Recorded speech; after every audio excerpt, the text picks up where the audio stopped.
how is general practice going to need to change and be successful in the future? Because it seems like the fallout from the LMC conference up here in Glasgow last week is that things are not as rosy as we'd like them to be, and I think we all know that anyway. But what can we do differently as an NHS GP partner, do you think, to make it more sustainable and a better life for GPs and patients, importantly, of course? Yeah, and it's a big question, and I'll put my 10 pennyworth in with very much the caveat that I've been a GP partner now for coming up to 4 years.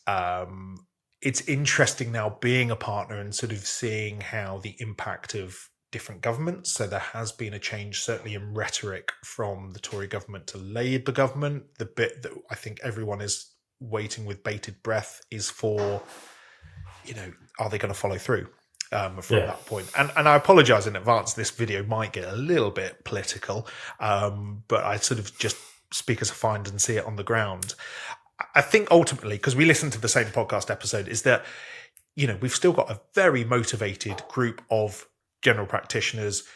Yes, people are leaving. Yes, people are struggling to get into jobs, and I'm not belittling that. And I think that's certainly something that needs to change. But actually, you've still got a group of people who are motivated, want to work, but just want the right working conditions. So I think off the back of that is, the BMA and the BMA contract has got some really good points. So the one bit that they're talking about that sort of led to industrial action or certain their elements last year was about the 15-minute appointments and limiting patient contacts a day, which as an offset, it worked. I can see the benefit of it. I mean, from our partnership point of view, we realise now that you get this almost, because we're a small business, you get this difference of, right, well, if we want to employ someone else, we need to be able to offer an attractive working environment. And as some practices are offering the BMA contract or a slight variation of, we know that we need to match that. So actually, through competition of trying to maintain your own business, you inadvertently get a better working environment, because we know now. So we've got plans in place that hopefully in the next couple of months, we will shift from a 10-minute appointment system with a couple of catch-ups to very much a 15-minute appointment, which I know some of our more, some of our senior salaried doctors have been like, we are struggling because, and I think the role of the general practitioner has changed a lot. And the BMA contract or the BMA requesting this and practices going to this of sort of saying, well, actually, what is the GP seeing? The GP isn't seeing the sore throats, your contraception reviews, your, what's this rash? Because actually we've now been bolstered, which have been, awesome, in our allied healthcare professionals. So we've got a nurse practitioner, advanced care practitioner, who see a lot of these, what we call minor ailments, and they do it really well. And, they do it well, they do it quickly. And because it is a business at the end of the day, they do it at a far more cheaper rate than either a GP or a GP partner. So you then sort of think, actually, we've got this team that we need to be able to grow and support. But how do we do that sort of safely, sort of moving forward? Because I know certainly in the podcast that we listened to, they were talking about patient satisfaction. So what do the patients want? And there seems to be a higher link with practices that have got a higher number of GP partners, seems to be correlated directly to patient satisfaction. Now, with my stats hat on, I will always caveat that correlation does not mean causation, but I think you can see it where, and I do know of practices that run a very few GP partner models, say like you're talking one or two, but then will be bolstered by a huge salaried staff, allied health professional staff, that they are not really seeing, that many patients, or they're sort of like they're almost taking a managerial role, but to the detriment of their high clinical expertise and experience, because generally those partners are going to have 5, 10, 15 plus years behind them, and that pays dividends when seeing patients. So I think there's a balance to be struck really from that way. And I think it's them making the GP partner role more palatable, maybe adding more incentives to it. So the government, I think it was about a year or two ago, scrapped the GP new to partner scheme. Now, I was really lucky that effectively I'd left the military, knew that I wanted to be a partner just due to my own mentality of it. And then sort of walked in and they said, by the way, did you know that there's a golden handshake and an extra? Thanks very much. Yeah, I was like, oh, right, I didn't realize this. And honestly, a complete ignorance of, I got an extra, I think it was about £17,000. It's not an insignificant amount of money paid to me. I then got £3,000 to spend on a course of my choosing, as long as it was proven educational. Now, medics money, fair play to them, then offered a GP new to partnership course, which all of that money went directly to them. And that was brilliant in terms of my own education.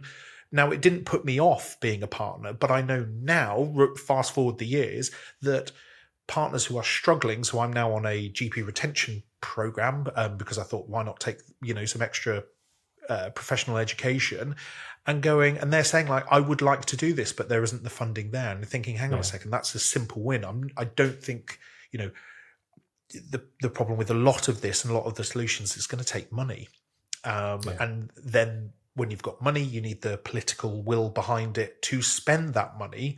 And I think that needs to be directly directed at primary care. And I'm not talking about groups of practices. I'm not talking about either PCNs or collaborations, depending where you are in the country, at the individual practice so that they can invest it.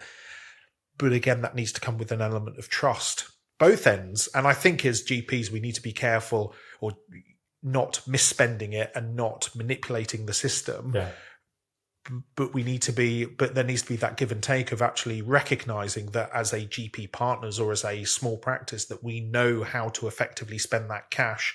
Yes, you may ask for proof of how we've spent it, but just almost, right, we need more investment.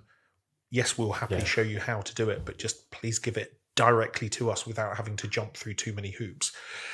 It's a big ask, but, and I appreciate, as the politicians say, there isn't a magic money tree, but I think if there's people need to be seen. Yeah. People need to be seen. People need to be seen. People want their local general practitioner. They don't want, and it's shown that GP partners do add value. So actually fund it, like follow the research, follow what they want, and let us get on with it. And hopefully then, because it mentioned obviously in the podcast as well about the GP job crisis, about that we're getting all of these GPs coming through the system, and you then get to a point of they can't find a job. Now, you can look at this in two ways. As GP partner, when I'm then putting a job advert out, it's great for me because I get, and I know of a good GP partner friend of mine who's just put a job advert out there employing 2 people, and he's got already 11 applicants. Yeah. And so for him, he can cherry pick what he wants. Yeah. So for the business, it's brilliant. You get the best GPs, and you could be selfish and say like, well, I don't care about the other, 9, 10 applicants because sucks to be you. But on the flip side, if you're looking at, no GP practice that I know wouldn't turn around and say, look, if we have the space, could you absorb another GP? I was like, yeah, absolutely.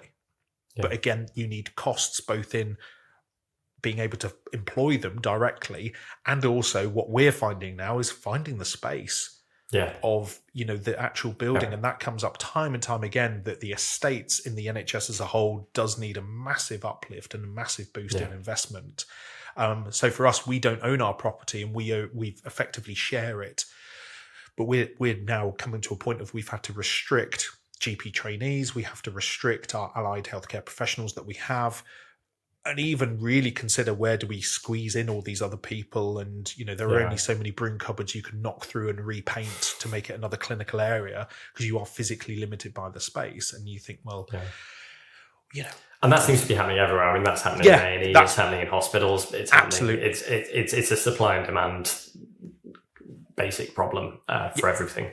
But I think you're right. I think general practice has this unique flexibility about it, that you can pivot and change and try and adapt far more quickly in the GP partnership model than any other model. Yep. And I think that's got to be valued. I'm grateful that people like yourself are trying to actually do that within using the tools that you have, even the extra things that you do in terms of digital health, because those kind of things all add up, and the little things all add up and make a big difference. And I think that there's smart enough people out there to realize that they should let us get on with it, but hopefully Absolutely. they give us the money to do it. Yeah, and I think though, we need to help ourselves in a way of not being too siloed in terms of, and that's why I love LinkedIn for this, because you start following people who are they're doing these cool stuff and they're talking about what they're doing, and I deliberately do that as well, just not to show off, but to hopefully be like, do you want help? Do you want to do this as well? And this back you can bounce the ideas, absolutely. And somebody can come up and say, well, actually, I've got this other solution. And you can be like, I never thought of that. And that's fantastic. I'll speak to my partners and try that. All those kind of, I think, the melting pot of knowledge. Because even some of the videos that are pushed out, I've had people come out and said like, oh, how did you solve this problem? Or they've turned around and said, I had one the other day, they emailed me at the beginning of the day saying, how do you solve this problem? And they said, oh, don't worry. One of the partners here has solved it. And I emailed them back saying, yeah, can you let me know how to do that? Because actually that sounds like a really interesting, because I don't know how to do that. And I think we just need to be more comfortable in sharing in terms of, or just being a bit more vocal, and just being mindful of, there is a lot of stuff that we can do ourselves with tools that are already available, or at a very reasonable cost. And that's why if you look at the channel, I do a load of System 1 videos, not because I'm not paid by System 1 or TPP, but actually, those who are on it, they've got the tools there. And I'm just trying to help with my partner hat on. It's like the advice and guidance video of like, you need to be coding this. There's a very simple way of doing this. Just take 5 minutes, watch the video, go and set it up. And don't spend any more money, because we know money's tight and we're not going to get any more. So so good. Please share. I think that's my main take home. That's the thing, isn't it? Yeah, sharing is caring. sharing is caring, as I say to my 3 kids all the time. Yeah, me too. Thanks, Dave.